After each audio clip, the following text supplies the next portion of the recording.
নমস্কার, মডেল নিউজে আপনাদের স্বাগত। আপনাদের সাথে আমি তুলিকা চলে আসছি বিস্তারিত খবরে। প্রধানমন্ত্রী নরেন্দ্র মোদীজির হাত দিয়ে রেল যোগাযোগের নতুন দিগন্ত উন্মোচিত করে যাত্রা শুরু করলো রাধিকাপুর বেঙ্গালুরু এক্সপ্রেস। রায়গঞ্জের সাংসদ কার্তিক পালের প্রচেষ্টায় উত্তর দিনাজপুর থেকে সরাসরি দক্ষিণ ভারত যাওয়ার ট্রেনের স্বপ্ন পূরণ হলো। প্রধানমন্ত্রী নরেন্দ্র মোদীর হাত দিয়ে রেল যোগাযোগের নতুন দিগন্ত উন্মোচিত করে যাত্রা শুরু করল রাধিকাপুর বেঙ্গালুরু এক্সপ্রেস। শনিবার দুপুর 2টো নাগাদ মালদা রেল স্টেশন থেকে সবুজ পতাকা নাড়িয়ে প্রধানমন্ত্রী নরেন্দ্র মোদীর উদ্বোধন করেন হাওড়া কামাখ্যার মধ্যে চলাচল করা দেশের প্রথম বন্দে ভারত স্লিপার ট্রেনের। একই সঙ্গে রাধিকাপুর বেঙ্গালুরু এসএমভিটি, বালুরঘাট বেঙ্গালুরু এসএমভিটি, আলিপুরদুয়ার পানভেল মুম্বাই অমৃত ভারত এক্সপ্রেস, এনজিপি নাগেরকল তামিলনাড়ু অমৃত ভারত এক্সপ্রেস ও এনজিপি তিরুচিরাপল্লী এক্সপ্রেস ট্রেনের ভোটমুখী বাংলায় নতুন বছরের শুরুতে 6টি নতুন ট্রেনের উদ্বোধনী মূল অনুষ্ঠানের আয়োজন করা হয়েছিল মালদা রেল স্টেশনে। কলকাতা হাইকোর্টের জলপাইগুড়ি সার্কিট বেঞ্চের শুভ উদ্বোধন করলেন দেশের প্রধান বিচারপতি সূর্যকান্ত। উপস্থিত ছিলেন রাজ্যের মুখ্যমন্ত্রী মমতা বন্দ্যোপাধ্যায়। এই ঐতিহাসিক মুহূর্তকে ঘিরে খুশির আমেজ লক্ষ্য করা গেল গোটা জলপাইগুড়ি শহর সহ উত্তরবঙ্গ জুড়ে। কলকাতা হাইকোর্টের জলপাইগুড়ির সার্কিট বেঞ্চের শুভ উদ্বোধন হলো শনিবার। এই ঐতিহাসিক মুহূর্তকে ঘিরে খুশির আমেজ লক্ষ্য করা গেল জলপাইগুড়ি শহর সহ গোটা উত্তরবঙ্গ জুড়ে। এদিন দুপুর নাগাদ সার্কিট বেঞ্চ চত্বরে এসে পৌঁছান রাজ্যের মুখ্যমন্ত্রী মমতা বন্দ্যোপাধ্যায়। মুখ্যমন্ত্রীর আগমনকে কেন্দ্র করে জলপাইগুড়ি তথা উত্তরবঙ্গবাসীর মধ্যে দেখা যায় উৎসাহ ও আনন্দ। Today on this historical day of inauguration of new building of Jalpaiguri Circuit Bench, I welcome Honorable Shri Justice Suryakant, Honorable Chief Justice of India, and express our gratitude for His Lordship's kind consent to inaugurate this new building of the Circuit Bench at Jalpaiguri. I welcome Srimati Mamata Banerjee, Honorable Chief Minister of West Bengal, without whose proactive involvement, support and sanction, this project would not have come up. I welcome Honorable Shri Justice Vikram Nath, Honorable Shri Justice J.K. Maheshwari, Honorable Shri Justice Deepankar Dotto, Honorable Shri Justice Rajesh Bindal, Honorable Shri Justice Joymala Bagchi, Honorable Judges of Supreme Court of India, who have graced this occasion despite their very busy schedule. I welcome Shri Arjun Ram Meghwal, Honorable Minister of Law and Justice, Government of India, Shri Maulay Ghotak, Honorable Minister in charge, Labour, Law and Judicial Department, Government of West Bengal, the Honorable Chief Justices of Orissa and Kerala High Court, the Honorable Administrative Judge and Honorable Chairman of the Committee, and the Honorable Judges of Calcutta High Court and other courts, former Honorable Judges of Supreme Court of India and former Honorable Chief Justices and Acting Chief Justices of Calcutta High Court, Shri Kishore Dotto, Learned Advocate General, spouses of Honorable Judges, members and office bearers of the Bar of the Principal Seat and Jalpaiguri Circuit and District Courts, the Registry of this court and the officers and the staff of this court, dignitaries and officers of the district administration and police officials, superintending architect and his team and other dignitaries on the dais, the learned members of the bar, ladies and gentlemen. There can be no gainsaying that the inauguration of this circuit bench at Jalpaiguri is like a dream coming true. Our High Court is the oldest High Court established in the year 1862. And with the establishment and construction of this huge building, another dream is coming true, which will provide speedy justice to the litigating people of the North Bengal. I again, from the core of my heart, welcome each one of you on this very momentous occasion. Thank you. রাজ্য সরকারের উন্নয়নের পাঁচালীর কথা ঘরে ঘরে পৌঁছে দিতে বোলপুরের 7 নম্বর ওয়ার্ডের পদযাত্রার আয়োজন করা হয়। বোলপুর পৌরসভার ভাইস চেয়ারম্যান উমর শেখ ও ওয়ার্ড কাউন্সিলর সুকান্ত হাজরার নেতৃত্বে এই পদযাত্রা অনুষ্ঠিত হয়। শনিবার সকালে বোলপুর পৌরসভার 7 নম্বর ওয়ার্ডের রাজ্যের মুখ্যমন্ত্রী মমতা বন্দ্যোপাধ্যায়ের জনমুখী প্রকল্পগুলির প্রচারের উদ্দেশ্যে একটি পদযাত্রার আয়োজন করা হয়। বোলপুর পৌরসভার ভাইস চেয়ারম্যান উমর শেখ ও ওই ওয়ার্ডের কাউন্সিলর সুকান্ত হাজরার নেতৃত্বে এই পদযাত্রা অনুষ্ঠিত হয়। পদযাত্রায় রূপশ্রী, কন্যাশ্রী, পথশ্রী, যুবশ্রী সহ রাজ্যের সরকারের বিভিন্ন উন্নয়নমূলক প্রকল্পের পোস্টার ও ব্যানার বহন করা হয়। উন্নয়নের পাঁচালীর কথা সাধারণ মানুষের কাছে পৌঁছে দিতে নারী পুরুষ নির্বিশেষে ওয়ার্ডের বহু বাসিন্দারা স্বতঃস্ফূর্তভাবে অংশগ্রহণ করেন। নেতৃত্বরা জানান, মুখ্যমন্ত্রীর প্রকল্পগুলির সুফল সাধারণ মানুষের ঘরে ঘরে পৌঁছে দেওয়াই এই কর্মসূচির মূল লক্ষ্য। পদযাত্রার মাধ্যমে মানুষকে আরও সচেতন ও আগ্রহী করে তোলার বার্তা দেওয়া হয়।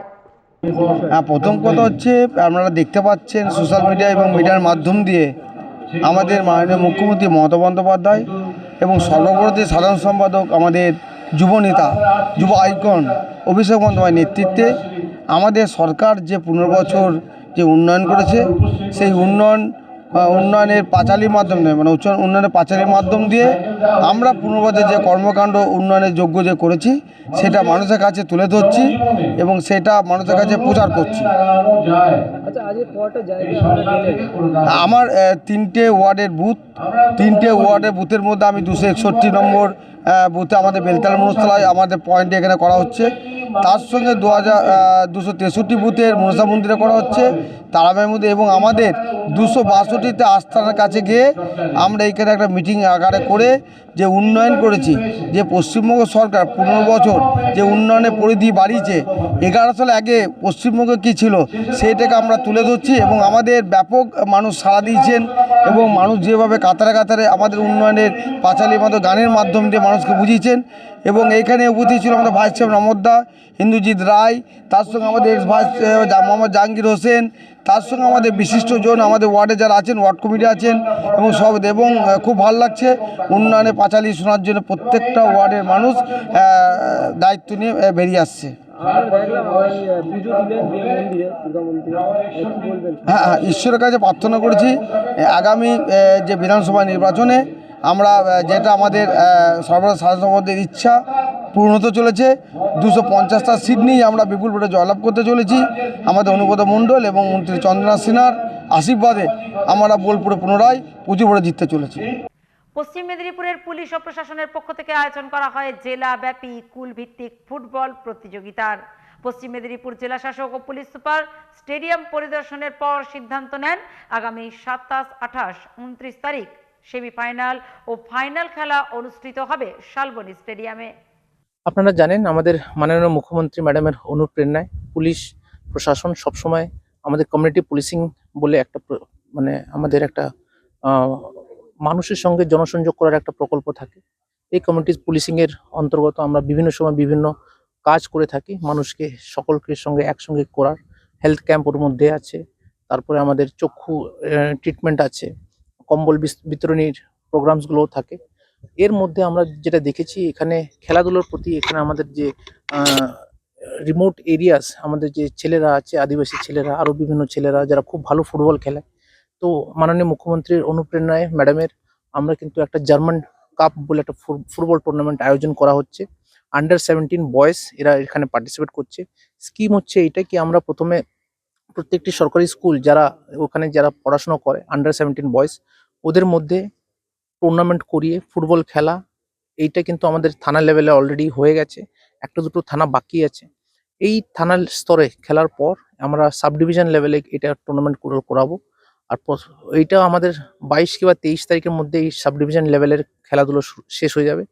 তারপরে আমাদের পুরো পশ্চিম মেদিনীপুর জেলার থেকে 16টি টিম প্রত্যেকটি সাব ডিভিশন থেকে আমরা তুলে আলটিমেটলি এদের মধ্যে quarter final, pre quarter final, quarter final, semifinal আর ফাইনাল আমরা 27, 28, 29 এবং 30 এই 4টে ডেটে আমরা কিন্তু এটা করতে যাচ্ছি।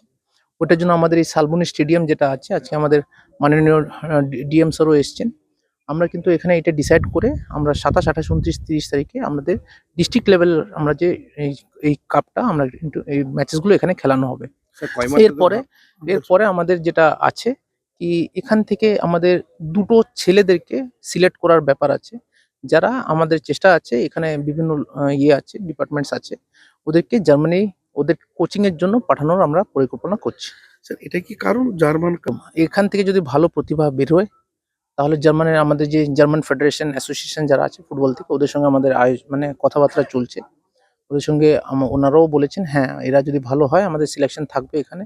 পুলিশের পক্ষ থেকে এটা আমরা করা হচ্ছে as part of community policing, মাননীয় মুখ্যমন্ত্রী ম্যাডামের অনুপ্রেরণায় ওরা, তারপর আমরা এখানে যা সিলেকশন হবে দুজন ওরা যদি পাঠাতে চায়, যেটা আমরা কথা হয়েছে প্রাথমিকভাবে দুজনকে সিলেক্ট করে যত ট্রেনিং দেওয়ার আছে, সো দ্যাট মানুষের মধ্যে এই ফুটবল যে একটা ট্যালেন্ট আমাদের এখানে যেটা দেখেছি পশ্চিম মেদিনীপুরে বিভিন্ন জায়গায় বিভিন্ন ট্যালেন্ট আছে, ওর মধ্যে ফুটবল একটা সেরা। এখান থেকে যদি আমরা দুজনকে সিলেকশন করে এদেরকে ভালো করে গ্রুমিং করে জার্মানিতে যদি ট্রেনিং দিয়ে এদেরকে যদি আরো একটা ভালো প্ল্যাটফর্ম দিতে পারি, তাহলে কিন্তু মানুষের মধ্যে আরো জনসংযোগটা বেশি বাড়বে। স্যার এর আগে কিন্তু এটা আমাদের পশ্চিম মেদিনীপুরে প্রথমবার হচ্ছে। বিভিন্ন সময় বিভিন্ন আমাদের দেখতে হয়, ইনফ্রাস্ট্রাকচার দেখতে হয়, যেহেতু এটা ফার্স্ট এডিশন এবছর থেকে শুরু হচ্ছে, আমরা সবাই ডিসিশন নিয়েছি যেহেতু কানেক্টিভিটি ওয়াইজ এটা কাছে হবে, আমরা আপাতত এইটাকেই ফাইনাল করে এখানে আমরা করাচ্ছি। পরবর্তীকালে ওটাকে আরো একটু ডেভেলপমেন্ট করতে হবে, আরো যেন ক্যাম্পস করতে হবে, কিছু একটা টেস্ট করতে হবে, ওখানে খেলা হবে কি হবে না বিভিন্ন অ্যাঙ্গেলস আছে, ওটা আমরা খতিয়ে দেখে আগামীকাল আমরা কইমা স্টেডিয়ামকেও ডেভেলপ করে ওখানেও পরবর্তীকালে খেলার সিদ্ধান্ত নেওয়া যেতে পারে। শিক্ষা নিয়ে প্রতিশ্রুতি অনেক, পরিকাঠামোতে বিনিয়োগ কম, কিন্তু এইবার ব্যতিক্রমী নজির গড়ল দুর্গাপুর। শনিবার বর্ধমান দুর্গাপুর লোকসভা কেন্দ্রের সাংসদ কীর্তি আজাদের উদ্যোগে দুর্গাপুর মহিলা মহাবিদ্যালয়ের নতুন একাডেমিক বিল্ডিং নির্মাণের শুভ সূচনা হয়। শিক্ষা নিয়ে প্রতিশ্রুতি অনেক, পরিকাঠামোতে বিনিয়োগ কম, এই চিরাচরিত অসঙ্গতির ভিড়েই ব্যতিক্রমী নজির গড়ল দুর্গাপুর। শনিবার বর্ধমান দুর্গাপুর লোকসভা কেন্দ্রের সাংসদ কীর্তি আজাদের উদ্যোগে দুর্গাপুর মহিলা মহাবিদ্যালয়ে নতুন একাডেমিক বিল্ডিং নির্মাণের শুভ সূচনা হয়। ইন্ডিয়ান রেলওয়ে ফিন্যান্স কর্পোরেশনের আর্থিক সহায়তায় প্রায় ৮০ লক্ষ টাকার এই প্রকল্প কলেজের দীর্ঘদিনের পরিকাঠামোগত ঘাটতি পূরণের পথে বড় পদক্ষেপ। আধুনিক শ্রেণীকক্ষ, একাডেমিক পরিসরের সম্প্রসারণ এবং শিক্ষার মানোন্নয়ন সব মিলিয়েই নির্মাণ ভবিষ্যৎ প্রজন্মের জন্য একটি শক্ত ভিত। অনুষ্ঠানে উপস্থিত ছিলেন দুর্গাপুর প্রশাসক মণ্ডলীর চেয়ারপারসন অনিন্দিতা মুখোপাধ্যায়, বিশিষ্ট সমাজসেবী উজ্জ্বল মুখোপাধ্যায়, অসীম চক্রবর্তী, কলেজের অধ্যক্ষ মহানন্দা কাঞ্জিলাল ও অধ্যাপক অধ্যাপিকারা উপস্থিত থেকে এই উদ্যোগকে প্রাতিষ্ঠানিক স্বীকৃতি দেয়। যখন বহু শিক্ষা প্রতিষ্ঠান পরিকাঠামোর অভাবে হাঁপিয়ে উঠছে, তখন এই প্রকল্প চোখে আঙুল দিয়ে দেখিয়ে দেয় শিক্ষায় বিনিয়োগ বিলাসিতা নয়, এটি উন্নয়নের শর্ত। দুর্গাপুর মহিলা মহাবিদ্যালয়ের নতুন একাডেমিক বিল্ডিং সেই পরীক্ষায় উত্তীর্ণ হওয়ার পথে। নারী শিক্ষাকে শক্তিশালী করতে যে রাজনৈতিক সদিচ্ছা ও আর্থিক অগ্রাধিকার দরকার, এই প্রকল্প তার স্পষ্ট দৃষ্টান্ত। 80 लाख टका का काम हो रहा है, 80 लाख। और हम जब यहाँ आए थे एक कार्यक्रम में, तब माननीय प्रिंसिपल मैडम महानंदा जी ने कहा था कि उनको एक योजना मिला है, उस योजना के अंतर्गत उनको एक बड़ा हॉल का आवश्यकता है और उसमें अन्य चीज़ें जो लगनी है उस सबों को लिए उनको फंड चाहिए था। तो ऐसे में हमने फंड पर बात किया और एक कंपनी है IRTC जिसके अध्यक्ष हैं मनोज कुमार दुबे जी, उनसे मेरी बात हुई थी और उन्होंने सहृदय इसको स्वीकार किया, कहा कि हम महिलाओं के लिए काम करते हैं। इसी प्रकार से 3 अलग अलग स्कूल है जिसमें सीमा जी को हमने भेजा था और वहाँ पर भी वो 80 ट्रैक सूट्स देंगे, जूता देंगे और उस स्कूल को 2 लाख रुपया भी मिलेगा स्पोर्टिंग एक्टिविटीज़ के लिए। तो हमारा सदैव प्रयास रहता है जहाँ से भी कहीं से भी पैसा मिले तो उसका सदुपयोग हो, और विशेष करके जब लड़कियों के स्कूल में, मेय के स्कूल में हो तो और भी आनंद आता है, क्योंकि मेय जो होती हैं वही पढ़े लिखे लड़कियां पढ़ें लिखें आगे बढ़ें, जैसे माँ माटी मानुष हमारी नेत्री बोलती हैं, उसमें उनका बहुत बड़ा योगदान होता है। तो ऐसे में हमको अवसर मिला, वो कार्यक्रम क्या कैसे है तो मैडम बताएंगे कि किस प्रायोजन के अंतर्गत इन कमरों को लिया गया है, क्या इनको कौन सा कार्यक्रम था वो, ये जो रूम जो हम लोग बनाए हैं, हाँ, ICT room, computer training centre, ITC computer training room बनाना था। तो उसके लिए आवश्यकता थी तो हमने इसको काम को किया था। অ্যাকচুয়ালি আমরা আমাদের কলেজের জন্য এমপি স্যার কীর্তি আজাদ স্যারকে বলেছিলাম যে কিছু আমাদের পরিকাঠামো উন্নয়ন করা প্রয়োজন আছে, কারণ এখন কলেজে কলেজে এনইপি নিউ এডুকেশন পলিসি চালু হয়েছে। তাতে কারিকুলাম অনুযায়ী আমাদের অনেক কোর্স বেড়ে গেছে, অনেক ক্লাসরুম দরকার, বিশেষ করে আইসিটি রুমটা দরকার। কারণ অনলাইনে সমস্ত সেমিনার হচ্ছে, প্রজেক্ট দিচ্ছে মেয়েরা, ইন্টার্নশিপ চালু হয়েছে। কাজে শিক্ষাক্রম অনুযায়ী আমাদের যা রয়েছে সেটা যথেষ্ট নয়, পরিকাঠামো আরও বাড়ানো প্রয়োজন। এবং উনি সঙ্গে সঙ্গে মানে গুরুত্ব দিয়ে জিনিসটা শোনেন এবং বলেন যে যাতে তাড়াতাড়ি একটা প্রজেক্ট করিয়ে দেওয়া যায়, এবং উনি খুব তাড়াতাড়ি দিল্লি থেকে একটা প্রজেক্ট স্যাংশন করিয়েছেন। এটা আইআরএফসি, ইন্ডিয়ান রেলওয়ে ফিনান্স কর্পোরেশনের সিএসআর প্রজেক্ট, এবং সেখানে 80 কোটি টাকা কলেজকে দেওয়া হয়েছে। পুরো একটা বিল্ডিংয়ের ফার্স্ট ফ্লোরটা ওনারা করিয়ে দিচ্ছেন, তার সঙ্গে আইসিটি রুম যেখানে থাকবে কম্পিউটার, প্রজেক্টর, স্ক্রিন, এবং তার সঙ্গে বেঞ্চ, চেয়ার, টেবিল, মানে পুরো একটা ফ্লোর কমপ্লিট করে দিচ্ছেন, যেখানে 5টা ক্লাসরুম হয়ে যাবে। কলেজের খুব উপকার হবে, মেয়েদের উপকার হবে, কারণ নারী শিক্ষা সবসময়ই আমাদের দেশে মানে এখনও পিছিয়ে আছে, সেইটাকে এগিয়ে নিয়ে যাওয়াই আমাদের সংকল্প। এবং স্যার আমাদের ভীষণভাবে হেল্প করেছেন, এবং সবথেকে যেটা গুরুত্বপূর্ণ, মানে এত কম সময়ের মধ্যে উনি বলে দিয়েছেন যে এই মার্চের মধ্যে কমপ্লিট করতে হবে। এই যে ডেডলাইন দিয়ে দেওয়া এবং খুব প্রম্পট অ্যাকশন, এটা সত্যিই আমাদের কাছে একটা অভিনব ব্যাপার। প্রতি বৎসরের ন্যায় এই বৎসরও মহা সমারোহে আয়োজন করা হয় মরগড়শিনী মেলার। মকর সংক্রান্তির দিন থেকে শুরু হওয়া এই মেলার শনিবার ছিল তৃতীয় দিন। এই মেলার বিশেষত্ব, এখানে শয়ে শয়ে মানুষ এসে একসঙ্গে বসে খাওয়া দাওয়া করেন মুড়ি। এই এক অভিনব মেলা, যেখানে শয়ে শয়ে মানুষ হাজির হয়ে একসঙ্গে বসে খাওয়া দাওয়া করেন মুড়ি। সঙ্গে চলে দেদার আনন্দ, হই হুল্লোড়। কিন্তু এত সবের পরেও এই মেলার বিশেষত্ব একটাই, এখানে বাড়ি থেকে মুড়ি নিয়ে আসা হয়, তবে বাকি উপকরণ এখানেই পাওয়া যায়। এই মেলা মরগড়শিনী নামেও পরিচিত। এখানে মেলা জুড়ে মুড়ি ছাড়া অন্য কোনো খাদ্যদ্রব্যের চল নেই। ফি বছরই অভিনব এই মেলাকে ঘিরে মানুষের আকর্ষণ থাকে বাঁকুড়ার শিমলাপালের পুখুরিয়া গ্রামে। শীতের রোদ গায়ে মেখে যে মেলায় হাজির হন 7 থেকে 77 সকলেই। কিভাবে এই মেলার উৎপত্তি, সেই রহস্যের উদ্ঘাটন করতে গিয়ে উঠে এসেছে আরও এক অভিনব তথ্য। একসঙ্গে বসে মুড়ি খেলে নাকি সম্পর্ক আরও দৃঢ় হয়, এমনটাই দাবি উদ্যোক্তা থেকে শুরু করে গ্রামের প্রবীণ মানুষদের। কয়েকশো বছরের পুরনো এই মেলা ফিবারের মতো এবারও শুরু হয়েছিল মকর সংক্রান্তির দিন। এদিন ছিল মেলার তৃতীয় দিন। স্থানীয়রা জানিয়েছেন, গ্রাম্য দেবতা মরগড়শিনীর বাৎসরিক পুজো উপলক্ষে মকর সংক্রান্তির দিন বসে এই মেলা। প্রত্যেকেই বাড়ি থেকে মুড়ি নিয়ে এসে এই গ্রাম্য দেবতার মন্দিরের সামনে মাঠে বসে খান। শুধু মুড়ি নয়, মুড়ির সাথে থাকে চপ, ঘুগনি, চানাচুর, নারকেল, যা মকর সংক্রান্তির পরবর্তী 3 দিন একইভাবে চলতে থাকে। জনশ্রুতি, কয়েকশো বছর আগে গ্রাম্য দেবতা মরগড়শিনী কোনো এক বৃদ্ধকে স্বপ্নাদেশ দেন।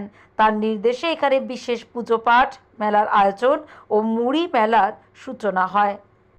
কি হয় এখানে এই মেলায়? এই মেলায় বিশেষ করে সকাল দিকটায় মুড়ির মেলা হয় আমাদের, আর খুবই আনন্দ হয়। সকলে মিলে আসে একসঙ্গে, দেখতেই পাচ্ছেন সকলে আছেন, মুড়ি খাচ্ছেন, এবং মানে বিকেলের মেলার থেকে আমাদের মুড়ি মেলাটা বেশি আনন্দের হয় আর কি। আর আমরা সকলে একসঙ্গে আসে, সেই জন্য আনন্দটা বেশি হয়। ফ্যামিলি সহ আমরা যেমন সবাই এসেছি, ফ্যামিলির সমস্ত সদস্যই এসেছে, সকলে এসেছেন। আমার মিসেসও আছেন এখানে, এবং মেয়েও আছেন, ভাই আছেন। এই যে মেলা হয় আপনাদের এখানে, তো বন্ধু বান্ধব, আত্মীয় স্বজন এরা সবাই আসে নাকি? হ্যাঁ, সবাই আসে, বাইরের থেকেও আসেন, এবং অনেক বন্ধুও এসেছেন আমার, তারা এখনো আজকে আসতে পারেননি, এখনো মানে বাড়িতেই আটকে গেছেন আর কি, এইমাত্র এলেন। তো আসেন সকলেই, সেই জন্য আনন্দ আরো বেশি হয় সকলে। এই মেলার বাড়ি থেকে আনেন? হ্যাঁ, মুড়ি বাড়ি থেকে আনি, এবং চপ, ঘুগনি এখানে পাওয়া যায় সব। এখানে সমস্ত কিছু মুড়ির উপকরণ যে লাগে সমস্ত কিছুই পাওয়া যায়। মানে একটা শীতের দুপুরে একটা মানে রোদ গায়ে মেখে একটা মজাদার ব্যাপার নাকি? হ্যাঁ, এটা একটা দারুণ আনন্দের ব্যাপার। এটা হালকা রোদ হয়ে আসছে। এটা আমরা তো ছোট থেকেই দেখছি, এবং তার আগের থেকেও কতদিন আগে শুরু হয়েছিল আমার ঠিক জানা নেই। বহুদিন আগে আমার বাবা কাকারাও দেখেছেন, জ্যাঠারাও দেখেছেন, সকলে। আপনার নাম? আমার নাম গিরিধারী কর্মকার। ক্ষেত্রে আপনারা চলে এসেছেন, তো এটা কি মেলা? এটা মুড়ি মেলা। মানে এটা কিরকম, কত বছর ধরে হচ্ছে বা আপনারা কিভাবে দেখেন এটা? এইটা আমার বিয়ের আগের থেকেই চলে, কিন্তু আমি বিয়ের পরেও এখানে দেখছি বহুদিন আগে। এখানে কিরকম হয় মেলা, এই মেলা?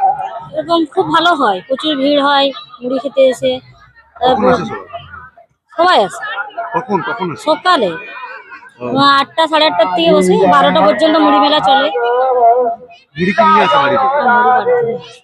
মুড়ির সঙ্গে কি কি থাকে? মুড়ির সঙ্গে চপ, ঘুগনি, নারকেল, বাদাম ভাজা, সব কিছু, চেনাচুর, এই মূলা, মুড়ি, যেমন মুড়ি দিয়ে সব কিছু হয়।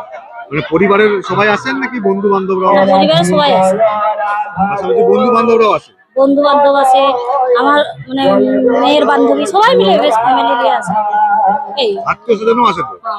রাখো। তো এটা কি মানে এই যে মেলাটা, এই মেলা আনন্দ করেন আপনারা? হ্যাঁ, আনন্দ করি। কদিন চলে এই মেলা? এই মেলা 4 দিন চলবে। আজকে কি তৃতীয় দিন? হ্যাঁ। আপনার নাম? আমার নাম বিউটি কর্মকার। মডেল নিউজ এখনকার মতন এই পর্যন্তই। নমস্কার।